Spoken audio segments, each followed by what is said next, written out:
Okay, so you did introduction. I don't need it anymore. So yeah, it's about building a new garbage collection for VMKit.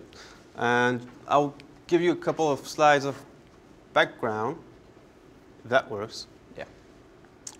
So for those of you who don't know, VMKit is an implementation of a Java auto machine and a .NET auto machine using LLVM as a JIT compiler. And since Java and .NET use garbage collection, I needed to use also a garbage collector. And we used the VMJC for that. Now, if you look at the presentation I gave last year, we had two performance bottlenecks. First one was LLVM doesn't have any dynamic optimization. Second is the Boehm garbage collector is conservative. This means that you cannot differentiate a value being a pointer or an integer. So we have these performance issues. So what do? We have multiple options. Either we change our compiler, so we change LLVM. I don't think I would like to do that. Or we can implement dynamic optimization into the compiler. So that's for the compiler. For the garbage collector, either we implement a new one. I'm not sure I would like to do that too. Or we can try to find some other garbage collector that may be available. So we have all these tons of options. Now, what is our priority to get better performance?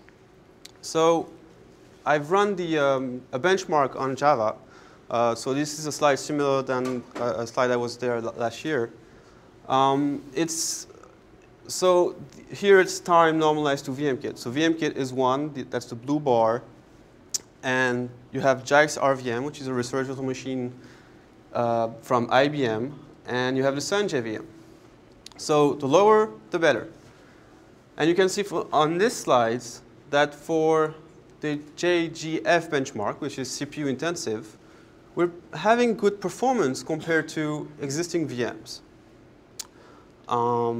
So we believe that LLVM is a good enough compiler. I don't have to prove you that, obviously, if you're here. So we believe we don't have to work on the compiler and hope that the code that it generates is efficient. So now, if we look at another benchmark, which is called DeCapo, which is more than just CPU intensive. It stresses all the components of the VM. So garbage collection, exceptions, any kind of things that happen to a VM. It's the standard benchmark that comes from academia, from the University of Australia.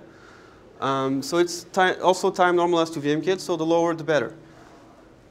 So on these benchmarks, we run it on the macOS X 10.5 x86 32 bits. We can see that VMKit has lower performance than JAX RVM or the Sun VM. So we have two kinds of benchmark. We have Ontelar, FOAP, and LUIndex, which aren't really memory intensive, and we're having well, JAX RVM is 1.5 better than our VMKit. On the other hand, on Blow, Jython, and PMD, which allocates a lot of memory and do stress the garbage collection and the allocation of the garbage collector, we are 3 to 4 times worse than JAX or the Sun VM. So what I did is analyze the execution of these benchmarks and see what's happening into VMKit when it runs these benchmarks. Unfortunately, I couldn't do that with the other VMs because having this kind of information required to know the whole architecture of the VM. So I didn't do that on JAX RVM nor Sun. So I did on VMKit, and you realize that for Ontelar, FOAP, LUIndex, the execution of the application, 75% for FOAP, for example, is spent executing the code of the application. Now, when you're a VM, what you want to do is the code of the application runs 100% of the time. You don't want the VM to require too much cycles. So that's what's happening on Ontelar, FOAP, and LUIndex, and we believe that's why we're so close to existing VMs like JAX RVM and Sun. However, when we look at Blow, Jython, and PMD, we can see that there's many cycles spent on the yellow part and the green part. Yellow is collection, garbage collection. Green is memory allocation. You have also all these things that happens into the VM, like system.rcopy. We didn't implement an optimization of system.rcopy into VMKit, which is a Java function call. That's why it's spending a lot of time executing it. Similar for interface calls. So in Java, you have interfaces, and we don't have an optimized version of interface calls. So going back to allocations and collections, which is what's happening in garbage collection, we can see that in these benchmarks, we have 35% of the time spent collecting and allocating memory. So we believe that's the place where we should work and improve the state of our virtual machine. So our goal is, and I will present how we did it with, in this talk, is to replace the Boehm garbage collector with MMTk. So what is MMTk? MMTk is Charles LLVM garbage collector. It's a garbage collector framework. You have multiple implementations of garbage collection into this framework. Copying, generational, mark and trace, all the existing, well, state-of-the-art implementation of garbage collector, the most efficient garbage collectors. And you have the EMX garbage collector, which is the current garbage collector in JVM. It combines it combines optimizations of garbage collection into one garbage collector. So if you want to use MMTk as a garbage collector in VMKit, there's one thing you must do, is being able to locate pointers into your stacks, your thread stacks, into your object graph. So what I will present, the first thing I will present is how do we locate pointers on thread stacks with VMKit and LLVM. Second thing is MMTk, well, it's written in Java. And we can't just compile MMTk, compile VMKit, link all of that together, and create your VMKit JVM.Net virtual machine like this. So what we need is being able to somehow transform your MMTk Java source code into some thing that can be linked with VMKit. So it's written in Java, but there's really nothing to be afraid of with MMTk, because it uses magic tricks. So it's able to do pointer arithmetics. Every garbage collector must do pointer arithmetics. It doesn't use any runtime features, no exceptions, no inheritance, no synchronized. It doesn't do allocations. You don't have allocations into your garbage collector. And it doesn't use tunnel library like hash maps or things like that. So when you compile, if you're able to compile MMTk to a shell library or an object file, you don't require a VM running below MMTk. So what we'll do, and what I will present, the second part I will present, is how we have transformed MMTk into a .bc file, which is the file which is an LLVM Bitcode file, and link it with VMKit. Okay, so here's the outline of my talk. I've given you the motivation and the introduction of the talk. I will present you how we did precise garbage collection with VMKit and LLVM. Then I will present you how we compile MMTk with VMJC, which is VMKit's ahead of time compiler. How we did all of this, how we have put it all together, and finally I would present you what's left. So when I applied for giving a talk here at the LLVM meeting, I wanted to show evaluations of our MMTk implementation with VMKit. However, that was 2 months ago, and I was planning in implementing it, but something got in the way. I got to do PhD defense, things like that, and it takes some time finishing the manuscript. So I won't have any evaluation graph on how we. It's not finished yet. So the conclusion of the talk will tell you what's left to build MMTk with VMKit. Okay, so precise garbage collection. So to do precise garbage collection, what you need to do is write your code so that at runtime, the GC is able to locate all pointers into a thread stack.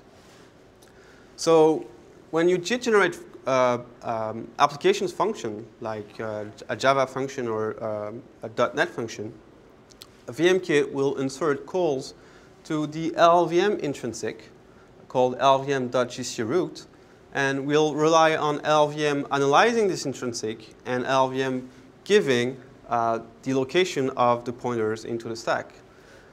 So that's for the code of the application. Now you also have the code of VMKit. So VMKit may manipulate objects that were allocated by the garbage collector. So when you enter a function of VMKit, the runtime of VMKit, which is written in C++, you must define what are the variables that may point to an object that was allocated by the garbage collector. So what we needed to do is rewrite VMKit and analyze each function of VMKit and see what function was using garbage collector objects allocated by the garbage collector. So once we have done these changes in VMKit, we rely on what LLVM already has. So LLVM has a GC framework to generate stack maps. So for each function, you have a stack map that will say, for this function, the location of pointers to GC allocated memory are in this offset into the stack. So LLVM generates stack maps for LLVM G++ generated code that was implemented by Gordon Erickson. It's a camel layout, but VMKit now understands the camel layout and is able to know for C++, from functions in the C++ runtime of VMKit, where are the pointers. And finally, LLVM is able to generate stack maps for JIT-generated code. So how does this work? So you have your vmkit.cpp file, which is the runtime of a VM. You compile it with LLVM G++. This will give you your VMKit executable and your stack maps of the functions in VMKit. So it's a Camel stack map, and VMKit is able to parse it. And at runtime, you have your application, which is loaded by VMKit, and JIT-generated. Now, so you have the JIT-generated code of your application, the code that will run, that will execute, and you have the JIT stack map. So the garbage collector will use both of these stack maps for precise stack scanning when the application is executing. So how does this work? So when you run on a Java application or a .NET application, you have the problem of you have an interweaving of different kinds of functions. So you have functions from the application's code, managed functions. You have functions from VMKit runtime, which are written in C++. And you also may have functions written in C++, but that VMKit does not control. Functions from the applications, something like JNI, or that you can call directly native code that VMKit does not control. So for applications managed function, we trust them. VMKit compile the code of the application, so VMKit has control of what's happening and does have stack maps for these functions. For the VMKit C++ functions, we trust them also because we have written, we have changed VMKit to declare the pointers to GC allocated memory, to declare these pointers to the GC. And the application JNI functions, we don't trust them. It's native code. We don't have stack maps for this native code, so we don't know where are the pointers into the stack. So our solution is to create a side stack for frame addresses so that VMKit knows for each frame into the call stack, so each method into the call stack, whether it's a method from VMKit C++ functions or a function from the application. So, okay, so you have two types of method. Either it's trusted, so you have a stack map and you can manipulate objects because you have used the LLVM.gc root intrinsic. And you have been able to save the frame pointer. And being able to save the frame pointer allows you to walk the stack of a thread. Second kind is untrusted, so you don't have a stack map. So for JNI, for native functions from the application defined in JNI for Java, you don't have stack maps. So these functions should not manipulate objects. So when you call a native functions in Java, VMKit will not give directly an object, but an handle to this object. And finally, your untrusted code may not have saved the frame pointer. So you're not able, with a function from JNI, to walk the stack. So I'll give you two examples of walking the stack to know the pointers. So when your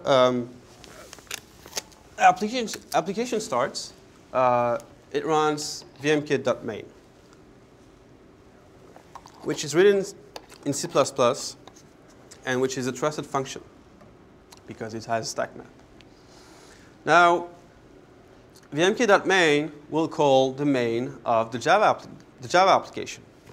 So I'm giving a Java example. And since you cross C++ to Java, you have this side stack, and you say, I have entered Java code. And you have the main function, which calls another function in Java. So you don't update this tag because it's still in Java.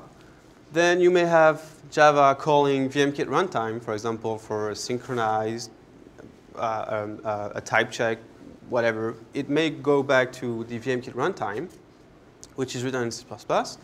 And on the side stack, you push the fact that you're entering native code. And this function may call a Java function. So you say that I have entered a Java method. So now when you want to walk this stack, it's easy because you stop here. You say, OK, the garbage collector needs to run. Let's look at the objects that are in the stacks. So we look at the last function, and we look at the objects because we have the stack map for this function. We traverse the stack by using the frame pointer. So we know that now we are in native. So we look at the stack map for native, camel stack maps. Then we go back to the frame pointer. We know we have crossed Java. We looked at the JIT-generated stack map, etc. with Java, and we go back to the top of the stack. So that's one example for a trusted, when you run trusted code, such as the application's Java code and the VMKit runtime. Now, a second example is when you have things like JNI, functions that you don't trust. So again, you start with vmkit.main, which is written in C++, which calls the main of the application, which is written in Java.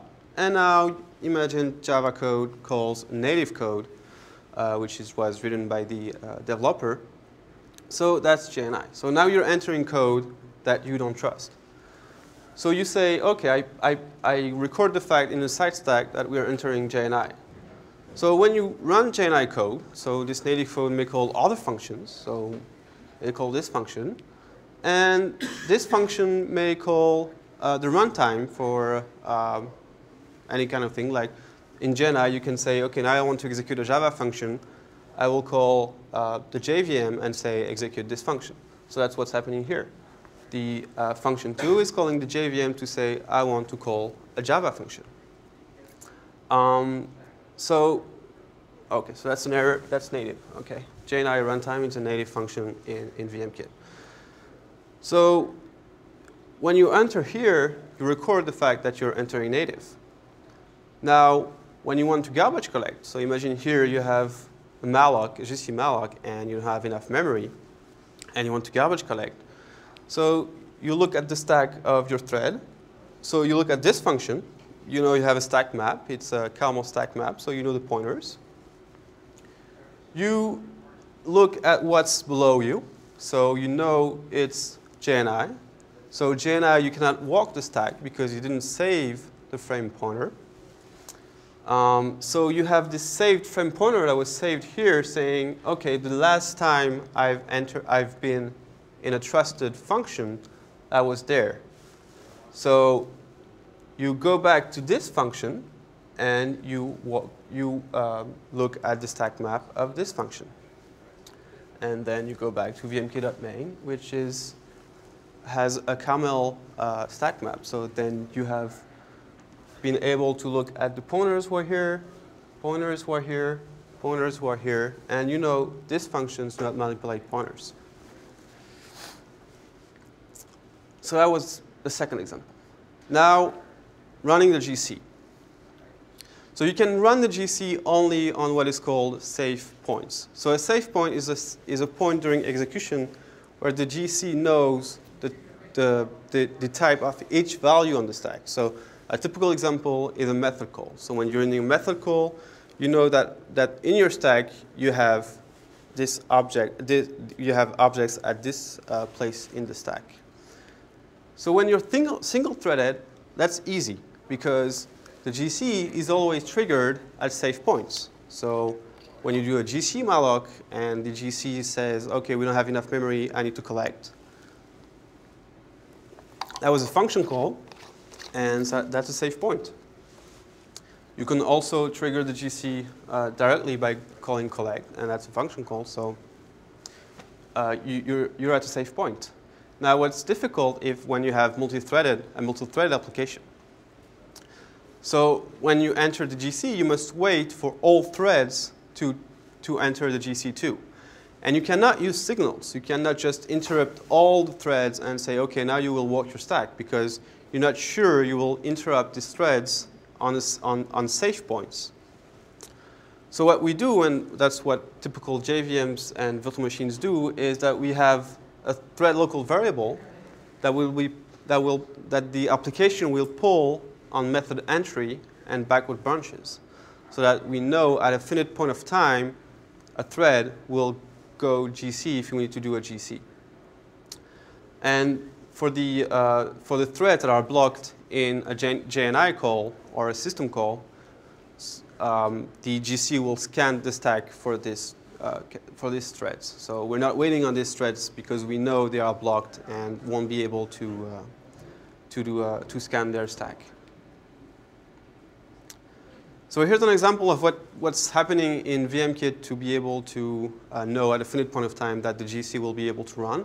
So imagine you have this loop, which only does a print line of hello world. And, well, it does that until a is equals to 0. So when you compile this code, you don't know how long we don't know how long that will take to do the while a minus minus. So VMKit will put into this code, when you enter the function, you look at, do I have to do a GC? I have to do a GC, I'm doing a GC. In the loop, on backward branches, before going back to the start of the loop, we insert, do I have to need a GC? Then I'll go to a GC. And we're able to do that. Yep. Can you eliminate some of the backward branch GCs because you know you call the function and it's going to have a safe point in it? So the question is, can we eliminate this kind of instructions here? We can. We didn't implement the optimization yet. But yeah, optimizations are possible here. OK.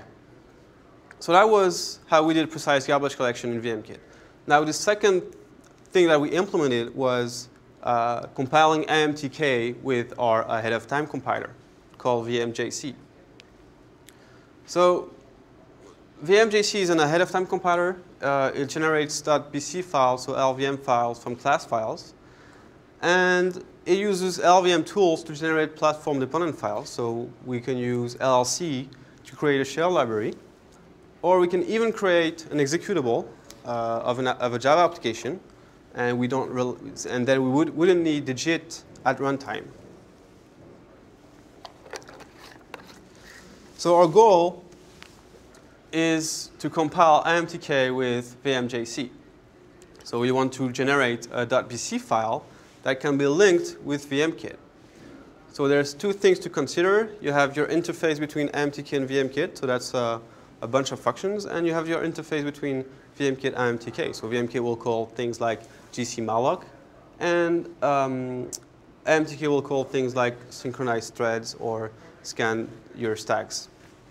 And so this interface is written both in C++ and in Java. So MMTk has this interface written in Java, and we had to write it in C++, so that once we have the VMKit source code and the mmtk.bc file, we could link all of that together. So why can we build MMTk in a self-sufficient .bc file that won't need the runtime? So MMTk does not use runtime features. So there's no memory allocation, no synchronization, no exception, no inheritance. So it doesn't require a virtual machine to execute below it. So we can have your Java MMTk source code compiled to a shell library which is self-sufficient. And it doesn't use any standard library, so it doesn't rely on your hash maps or whatever linked list that is in the standard library. So how is MMTk written? MMTk is a GC framework, and so it has to manipulate pointers, obviously, because it looks at offset of objects and look if some information into this object. So MMTk defines what is called magic classes and methods. So magic classes and methods, it's a new classes like address, word, offsets, and you do function calls on these classes like load word. So you write this into your so this is what is written in MMTk, and these magic classes and functions are translated by the compiler and to the actual assembly instruction that manipulates pointers. So you can see that as a similar thing than inline ASM in C. So I'm giving you an example that is taken from Daniel Frampton presentation at the VEE conference. So you have this code, which performs prefetching for optimization, which is written in C and written in Java with MMTk's magic. And so C, you define you do an ASM volatile to do your prefetch. In Java, you use your magic instruction, and you do current.prefetch. And the Java compiler, well, in JVM and in VMKit, will change this prefetch into this instruction. So they can manipulate pointers. They can call functions which, like prefetch, that are native like this. OK. So now that we can precisely scan the stack of our applications, and we have compiled MMTk to a .bc file, let's put it all together. So we have three options. The first option is create a .o file with of MMTk. And all we have to do is link mmtk.o with vmk.o, and we have our executable. However, the problem of this solution is that we won't be able to inline allocations into the application code. So the application code, when you have a new, you translate that to a gcmalloc. So at runtime, if you don't know the implementation of gcmalloc, if you don't know the instructions into the gcmalloc, you cannot inline it. So that's a problem. So we won't have this kind of optimization, which is frequently used in existing VMs. The second option is to create an LLVM Bitcode file. So we do a .bc file of MMTk, which will be loaded by VMKit. And that .bc file will be JIT compiled and will be linked at runtime with the gcmalloc used in VMKit. So VMKit allocates memory, which is gc'd. So there will be a runtime link done once the mmtk.bc is loaded. And since this is LLVM instructions, and we are translating Java code to LLVM instructions at runtime, we will be able to use the LLVM inliner to inline the allocations into the Java code. So that's the second option. The third option is to have everything in Bitcode. So with this option, you could not inline allocations into the VMKit code. So VMKit does GC malloc. It's compiled to a .o file, and you cannot inline the GC malloc into this .o file. So the third option is to create a .bc file of MMTk and a .bc file of VMKit. Load it, link all of this at runtime. So you have this little runtime that will load vmkit.bc and mmtk.bc and optimize all of this, inline the allocations, inline whatever needs to be inline, and run it. So what's left now? So we know how to precisely walk stacks of threads. We know how to compile MMTk with VMJC, so that was done. Now, what we need and what's left, it's putting it all together. So we need to implement the MMTk VMKit interface, which are the interaction between the GC and VM. So currently, we only can compile MMTk to a .o file and do a simple GC malloc with it. So we need to link MMTk and VMKit. We need to finish the implementation of read-write barriers. Currently, we're only walking the stack precisely, and we're not having read and write barriers, which will allow us to have copying generational garbage collectors, both in VMKit code and in managed code. So in managed code, we just have to translate the code to use these barriers. In VMKit code, we need to change the VMKit code base that each time it reads or writes to an object which is GC allocated, we put these barriers. And finally, run benchmarks so that I could show you how great using MMTk with VMKit was. So that concludes my talk, and I'm open for questions.